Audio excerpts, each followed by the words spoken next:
ಇವತ್ತೇನು ನಾವೆಲ್ಲರೂ ಸುತ್ತಗುಂಡಾರ ಗ್ರಾಮಕ್ಕೆ ಆಗಮಿಸಿದೀವಿ. ಇನ್ನೇನು ಕೆಲವೇ ಕ್ಷಣದಲ್ಲಿ ನಮ್ಮ ನಿಮ್ಮೆಲ್ಲರ ನಾಡದೊರೆ, ನೆಚ್ಚಿನ ನಾಯಕರು, ಸನ್ಮಾನ್ಯ ಮುಖ್ಯಮಂತ್ರಿಗಳು ಆದಂತಹ ಸಿದ್ದರಾಮಯ್ಯ ಸಾಹೇಬರು ಇನ್ನೇನು ಕೆಲವೇ ಕ್ಷಣದಲ್ಲಿ ಆಗಮಿಸ್ತಾರೆ.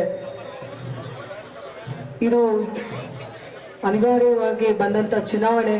ಈ ಚುನಾವಣಾ ಪ್ರಚಾರಾರ್ಥ ನಿಮಿತ್ತವಾಗಿ ಕೆಪಿಸಿಸಿಯಿಂದ ಉಸ್ತುವಾರಿಗಳಾಗಿ ಆಗಮಿಸಿದಂತ MLC ಆದಂತ ಸನ್ಮಾನ್ಯ ವಸಂತ್ ಕುಮಾರ್ ಸರ್ ಅವರೇ, ಅದೇ ರೀತಿ ಪ್ರಚಾರಾರ್ಥ ಕಾರ್ಯಕ್ರಮದಲ್ಲಿ ತಮ್ಮನ್ನು ಉದ್ದೇಶಿಸಿ ಮಾತನಾಡಿರುವಂತ ಜಿಲ್ಲಾ ಕಾಂಗ್ರೆಸ್ನ ಅಧ್ಯಕ್ಷರು ಆದಂತ ಹಿರಿಯರು ಆದಂತ SG ನಂಜನಮಠ ಸರ್ ಅವರೇ,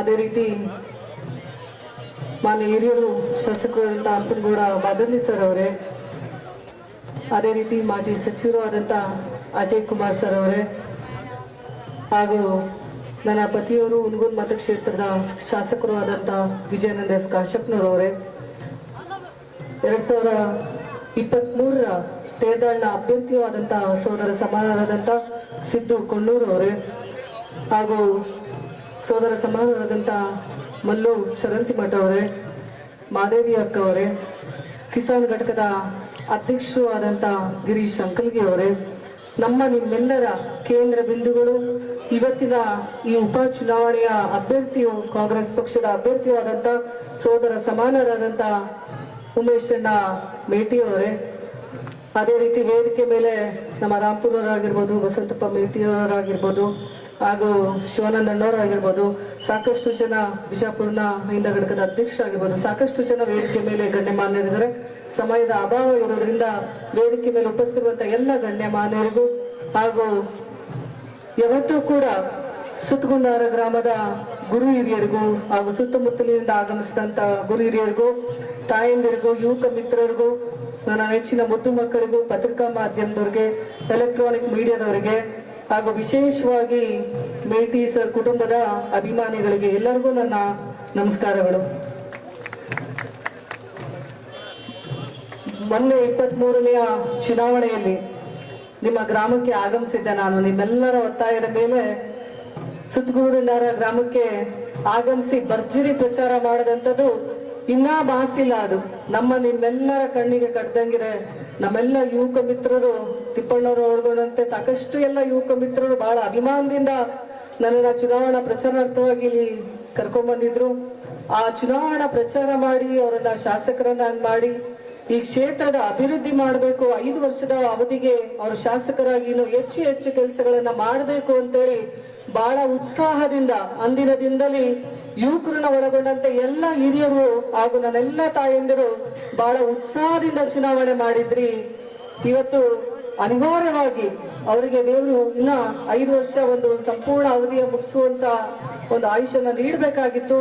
ಆದ್ರೆ ವಿಧಿಯ ಆಟ ಇವತ್ತು ಅವರ ಅಕಾಲಿಕ ನಿಧನದಿಂದ ಈ ಬಂದಂತ ಚುನಾವಣೆ, ಆ ಉತ್ಸಾಹದಿಂದ ಏನು ಅವತ್ತು ನಾವು ಚುನಾವಣೆಯನ್ನ ಮಾಡಿದ್ವಿ, ಅದೇ ಉತ್ಸಾಹದಿಂದ ಇವತ್ತಿಗೂ ಕೂಡ ಉಮೇಶ್ ಅಣ್ಣ ಮೇಟಿ ಅವ್ರನ್ನ ಗೆಲ್ಲಿಸುವ ನಿಟ್ಟಿನಲ್ಲಿ ನೀವೆಲ್ಲರೂ ಪ್ರಾಮಾಣಿಕ ಪ್ರಯತ್ನವನ್ನ ಮಾಡಿ ಅವ್ರನ್ನು ಗೆಲ್ಲಿಸ್ಬೇಕು ಅನ್ನುವಂತ ಒಂದು ಪಣವನ್ನ ತೊಡಬೇಕು ಅಂತ ಹೇಳೋದಕ್ಕೆ ಬಯಸ್ತೀನಿ ಬಂಧುಗಳು. ಅವಾಗೆ ಮೇಟಿ ಸರ್ ಅವರ ಆತ್ಮಕ್ಕೆ ಶಾಂತಿ ಸಿಗುವಂತದ್ದು. ಯಾಕಂತಂದ್ರೆ ಅವ್ರ ಅಭಿವೃದ್ಧಿಯ ಕನಸನ್ನ ಕಂಡಿದ್ರು. ಸಾಕಷ್ಟು ಈ ಗ್ರಾಮಗಳ ಬಗ್ಗೆ ರಸ್ತೆಗಳಾಗಿರ್ಬೋದು, ಇವತ್ತು ಚರಂಡಿಯ ದುರಸ್ತಿ ಆಗಿರ್ಬೋದು, ಸಾಕಷ್ಟು ಗ್ರಾಮೀಣ ಅಭಿವೃದ್ಧಿಯ ಕೆಲಸಗಳ ಪರವಾಗಿ ಸಾಕಷ್ಟು ಅನುದಾನವನ್ನ ತಂದು ಕೆಲಸ ಮಾಡಬೇಕು ಅನ್ನುವಂತ ಕನಸನ್ನ ಇಟ್ಕೊಂಡಂತ ಧೀಮಂತ ನಾಯಕ ನಮ್ಮೆಲ್ಲರ ಹಿರಿಯ ಮುತ್ಸದಿ ಯಾರಾದ್ರೂ ಇದ್ರೆ ಅದು ದಿವಂಗತ ಮೇಟಿ ಸರ್ ಅವರು ಅಂತ ಇವತ್ತು ನಾವು ಸ್ಮರಿಸಬೇಕಾಗತ್ತೆ ಬಂಧುಗಳು. ಅವರ ಒಂದು ಅಕಾಲಿಕ ಮರಣದಿಂದ ಬಂದಂತ ಈ ಚುನಾವಣೆಯನ್ನ ಪ್ರತಿಯೊಬ್ಬರು ಇವತ್ತು ಉಮೇಶ್ ಅಣ್ಣ ಮೇಟಿ ಅವರು ಅಭ್ಯರ್ಥಿ ಅಲ್ಲ, ನೀವೇ ಅಭ್ಯರ್ಥಿ ಅನ್ನುವಂತ ನಿಟ್ಟಿನಲ್ಲಿ ಇವತ್ತು ನಿಂತು ಚುನಾವಣೆ ಮಾಡ್ಬೇಕಾಗುತ್ತೆ. ಹೆಚ್ಚಿನ ಒಂದು ಜವಾಬ್ದಾರಿಯನ್ನ ನಮ್ಮೆಲ್ಲ ಯುವಕ ಮಿತ್ರರು ಅಂದಿನ ದಿನದಲ್ಲಿ ಯಾವ ರೀತಿ ಜವಾಬ್ದಾರಿಯನ್ನ ತಗೊಂಡಿದ್ರಿ ಅದಕ್ಕಿಂತ ಹೆಚ್ಚಿನ ಜವಾಬ್ದಾರಿಯನ್ನ ತಗೊಂಡು ಮನೆ ಮನೆಗೂ ಪ್ರಚಾರವನ್ನ ಮಾಡಿ. ಯಾಕಂತಂದ್ರೆ ಇವತ್ತು ನಮ್ಮ ಕಾಂಗ್ರೆಸ್ ಪಕ್ಷ ಯಾವತ್ತಿಗೂ ಕೂಡ ನಡೆದಂತ ಪಕ್ಷ ಯಾವ್ದಾದ್ರು ಇದ್ರೆ ಅದು ಕಾಂಗ್ರೆಸ್ ಪಕ್ಷ ಅಂತೇಳಿ ನಾವೆಲ್ಲರೂ ಇವತ್ತು ಹೆಮ್ಮೆಯಿಂದ ಹೇಳ್ಬೇಕಾಗುತ್ತೆ. ಹೆಣ್ಮಕ್ಳು ಕೂಡ ವಿಶೇಷವಾಗಿ ಈಗ ನಮ್ಮ SG ನಂಜನಮಠ ಸರ್ ಹೇಳಿದ್ರು, ಸಾಕಷ್ಟು ಹೆಣ್ಣು ಮಕ್ಕಳ ಪರವಾಗಿದ್ದಂತ ಸರ್ಕಾರ ಯಾವ್ದಾದ್ರು ಇದ್ರೆ ಅದು ಕಾಂಗ್ರೆಸ್ ಪಕ್ಷ ಅಂತ ಹೇಳಿ ಇವತ್ತು ನಾವು ಸ್ಮರಿಸಬೇಕಾಗುತ್ತೆ. ವಿಶೇಷವಾಗಿ ಹೆಣ್ಮಕ್ಳಿಗೆ 2,000 ರೂಪಾಯಿ ಗೃಹಲಕ್ಷ್ಮಿ ಯೋಜನೆ ಆಗಿರ್ಬೋದು, ಜೊತೆಗೆ ಉಚಿತ ಬಸ್ ಪ್ರಯಾಣ ಆಗಿರ್ಬೋದು. ಎಷ್ಟ್ ಜನ ತವ್ರ ಮನೆಗೆ ಹೋಗಿ ಬಂದಿರಿ? ಕೈ ಎತ್ರಿ. ಅಣ್ಣನ ಮನೆಗೆ, ತವ್ರ ಮನೆಗೆ. ಹೆಣ್ಮಕ್ಳು, ಗಂಡ್ ಮಕ್ಳಲ್ಲ ಮತ್ತೆ ಹೆಣ್ಮಕ್ಳು. ಎತ್ರಿ, ನಾಚ್ಕೋಬೇಡ್ರಿ. ಗಂಡ್ ನೋಡಕ್ ಬಂದಿಲ್ಲ ನೀವು, ಮದುವೆ ಆಗೈತಿರಿ, ಗಂಡನ ಮನೆಗಿದ್ದೀರಿ, ಗಂಡ್ ನೋಡಕ್ ಬಂದಂಗ ನಾಚ್ಕೊಂತೀರಿ ನೀವು. ಎಷ್ಟ್ ಜನ ತವ್ರ ಮನೆಗೆ, ತೀರ್ಥಯಾತ್ರೆಗೆ, ತೀರ್ಥಕ್ಷೇತ್ರಗಳಿಗೆ ಹೋಗಿ ಬಂದಿರಿ ಬಸ್ಸಲ್ಲಿ? ಕೈ ಎತ್ರಿ. ಉಚಿತ ಬಸ್ ಪ್ರಯಾಣ ಮಾಡಿದಂತರು ಯಾಕೆ ಕೈ ಎತ್ತಿದೆ ಅಂತಂದ್ರೆ, ಇದು ಕೈ ಎತ್ತದ ಮುಖ್ಯ ಅಲ್ಲ, ಈ ಹಸ್ತದ ಗುರುತಿಂದ ನಾವೆಲ್ಲರೂ ಉಚಿತ ಬಸ್ ಪ್ರಯಾಣವನ್ನ ಮಾಡಿದಂತ ಕೀರ್ತಿ ಇವತ್ತು ಕಾಂಗ್ರೆಸ್ ಪಕ್ಷಕ್ಕೆ ಸಲ್ತದೆ ಅಂತೇಳಿ ಇವತ್ತು ಹೆಣ್ಣು ಮಕ್ಳಿಗೆ ನಾನು ಕೈ ಎತ್ತಿಸಿದೆ. ಇದು ನೆನಪಿರ್ಬೇಕು, ಉಮ್ಮ ಅಂತ ಕೈ ಯಾವಾಗೂ ನೆನಪಿರ್ಬೇಕು ಅಂತ ಹೇಳಕ್ ಬಯಸ್ತೀನಿ.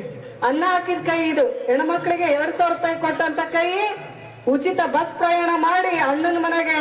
ಇವತ್ತು ನಮ್ ನಂಜನ್ ಭಟ್ ಸರ್ ಹೇಳ್ತಿದ್ರು, ಬಸ್ ಚಾರ್ಜ್ ಕೊಡಂಗಿಲ್ಲ, ಕೇವಲ 1 ಡಜನ್ ಬಾಳೆ ಹಿಡ್ಕೊಂಡು ಇವತ್ತು ತೀರ್ಕೊಂಡವ್ರ ಮನೆಗೂ ಯಾರು ಮಾತಾಡ್ಸಕ್ ಹೋಗ್ಬೇಕಂದ್ರೆ 1 ಡಜನ್ ಹಣ್ಣು ಹಿಡ್ಕೊಂಡ್ರೆ ಸಾಕು, ಬಸ್ ಪ್ರಯಾಣ ಫ್ರೀ ಐತೆ ಅಂತ. ಬಹಳಷ್ಟು ಜನ ಹೆಣ್ಮಕ್ಳು ಧರ್ಮಸ್ಥಳ, ಕುಕ್ಕೆ ಸುಬ್ರಹ್ಮಣ್ಯ, ಹೊರನಾಡು ಎಲ್ಲ ಸಾಕಷ್ಟು ತೀರ್ಥಕ್ಷೇತ್ರಗಳನ್ನ ಪ್ರಯಾಣ ಮಾಡಿ ಬಂದ್ರು.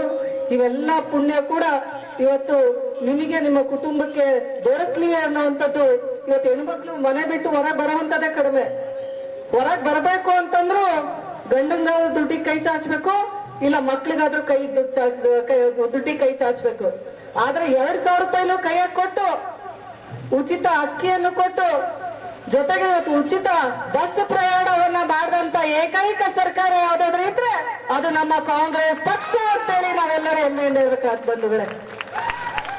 ಯಾಕೆ ಹೆಣ್ಣು ಮಕ್ಳಿಗೆ ಒತ್ತಿ ಹೇಳ್ತಾ ಇದೀನಿ ಅಂತಂದ್ರೆ, ಬಾಗಲಕೋಟ್ ಮತಕ್ಷೇತ್ರದಲ್ಲಿ, ಇವತ್ತು ಬಾಗಲಕೋಟ್ ತಾಲೂಕಿನಲ್ಲಿ 7,000 ನಾವೇ ಜಾಸ್ತಿ ಇದೀವಿ ಹೆಣ್ಮಕ್ಳೆ. ಇವತ್ತು ನೀವೆಲ್ಲರೂ ಸಾಲಿಡ್ ವೋಟ್ ಹಾಕಿದ್ರೆ ಸಾಕು, ನಮ್ಮ ಉಮೇಶ್ ಅಣ್ಣ ಆರ್ಸ್ಕರೋದ್ರಲ್ಲಿ ಸಂಶಯನೇ ಇಲ್ಲ ಅಂತ ಹೇಳಕ್ ಬಯಸ್ತೀನಿ. ಹಂಗಂತೆ ಮತ್ ಗಂಡ್ಮಕ್ಳು ಓಟ್ ಬೇಡ ಅನ್ಬೇಡ್ರಿ. ನಮ್ಮೆಲ್ಲ ಯುವಕ ಮಿತ್ರರು ಗಂಡ್ಮಕ್ಳು ಓಟು ಎಲ್ಲರೂ ಸೇರಿ ಕ್ರೋಢೀಕರಣ ಆಗ್ಬೇಕು. ಮನೆಗೆ ಹೋಮ್ ಮಿನಿಸ್ಟರ್ ಹೇಳಿದ್ರೆ ಫೈನಲ್. ಹೋಮ್ ಮಿನಿಸ್ಟರ್ ಏನ್ ಹೇಳ್ತಾರೆ, ಎಲ್ಲರೂ ಅದಕ್ಕೆ ಹೋಗೋದು, ಮತ ಹಾಕೋದು, ಬರೋದು. ಹೌದಾ ಇಲ್ರಿ ತಾಯಂದ್ರೆ? ಹೌದಾ ಇಲ್ರಿ? ಹೌದು. ನೋಡ್ರಿ ಎಷ್ಟು ಖುಷಿಯಿಂದ ಹೇಳ್ತಾರೆ ಅವ್ರು ಹೇಳಿದ್ದೆ ಫೈನಲ್ ಅಂತೇಳಿ. ಇವತ್ತು ಅಂತ ಒಂದು ಕಾಂಗ್ರೆಸ್ ಪಕ್ಷ ಯಾವತ್ತು ದೀನ ದಲಿತರ ಪಕ್ಷ, ಯಾವತ್ತು ನೊಂದವರ ಧ್ವನಿ, ಇವತ್ತು ಎಲ್ಲರ ಪರವಾಗಿ, ಎಲ್ಲ ಜಾತ್ಯತೀತವಾಗಿ, ಎಲ್ಲ ಜಾತಿ ಜನಾಂಗದವರ ಪರವಾಗಿದ್ದಂತ ಏಕೈಕ ಪಕ್ಷ ಯಾವ್ದಾದ್ರಿದ್ರೆ ಯಾವ್ದು? ಜೋರಗೇಳಿ, ಯಾವ್ದು? ಯಾವ್ದು? ಕಾಂಗ್ರೆಸ್ ಪಕ್ಷ. ಇವತ್ತು ಇತಿಹಾಸ ಉಳ್ಳುವಂತ ಪಕ್ಷ. ಇವತ್ತು ಇಂದಿರಾ ಗಾಂಧಿ ಅವರು ಉಕ್ಕಿನ ಮಹಿಳೆ ಅನ್ನೋದ್ರ ಜೊತೆಗೆ ಊಲುವವನೇ ಭೂಮಿಯ ಒಡೆಯ, ಯಾರಿಗೆ ಭೂಮಿ ಇರಲ್ಲ ಅವ್ರಿಗೆಲ್ಲ ಭೂಮಿ ಕೊಟ್ಟಂತ ಮಹಾತಾಯಿ ಯಾರಾದ್ರೂ ಇದ್ರೆ ಅದು ಇಂದಿರಾ ಗಾಂಧಿ ಅವರು ಅಂತ ಇವತ್ತು ಸ್ಮರಿಸಬೇಕಾಗುತ್ತೆ ಬಂಧುಗಳೇ. 20 ಅಂಶಗಳ ಕಾರ್ಯಕ್ರಮ ಇವತ್ತು ಏನ್ ನೋಡ್ತಾ ಇದೀವಿ. ನಮ್ಮ ಸಾಧನೆ 70 ವರ್ಷದ ಸಾಧನೆ ಅಂತ ಹೇಳ್ತಾರೆ. ಇವತ್ತು ನೋಡ್ತಾ ಇರುವಂತ ರಸ್ತೆ, ಕುಡಿಯೋ ನೀರು, ನಾವು ಮಾತಾಡುವಂತ ಮೊಬೈಲು, ಇವತ್ತು ಇರುವಂತ ಬೀದಿ ದ್ವೀಪಗಳು, ಈ ಆಕಾಶದಲ್ಲಿ ಹಾರುವಂತ ಪ್ಲೇನು, ಉಡಾಣು ಎಲ್ಲವೂ ಯಾಕೆ ಕೊಟ್ಟರೆ, ಯಾವ ಪಕ್ಷ ಬರುತ್ತೆ? ಕಾಂಗ್ರೆಸ್ ಪಕ್ಷ. ಇವತ್ತು ಇದು ನಮ್ಮ ಸಾಧನೆ ಅಂತ ಹೇಳಕ್ ಬಯಸ್ತೀನಿ.